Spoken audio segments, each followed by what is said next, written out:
Hello! Je profite de mon petit périple vers la Normandie pour m'arrêter. Je pense qu'on est très bien pour pouvoir discuter un peu de l'impact environnemental de la Mégane E-Tech électrique. Renault a réussi peut-être l'impensable, à savoir ne pas utiliser de terres rares dans la conception de son moteur. Alors, on va pas perdre plus de temps que ça et on va appeler Edouard, qui est un expert de la motorisation électrique, pour en savoir plus justement sur ces innovations.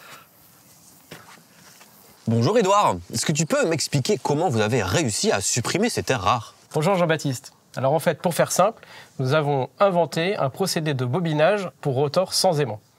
L'intérêt de remplacer les aimants, c'est que nous n'utilisons pas de terres rares dans nos moteurs, nous utilisons du cuivre, qui est un matériau beaucoup moins impactant pour l'environnement. C'est un procédé qui est nouveau et qui est inédit, et nous l'avons breveté.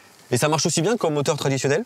Je dirais même que ça marche mieux. Parce que grâce aux bobines sur le rotor, nous pouvons moduler le courant dans le rotor et de cette manière-là, limiter l'utilisation d'énergie électrique. Et donc, en modulant au juste nécessaire le courant dans le rotor, eh bien, nous économisons l'énergie de la batterie, et ça en particulier à haute vitesse et sur autoroute. Mais c'est une très bonne nouvelle ça. Donc, si j'ai bien compris, vous avez trouvé le moyen de remplacer les aimants du moteur par des bobines de cuivre sur un rotor pour créer un champ électrique dont a besoin la voiture pour avancer.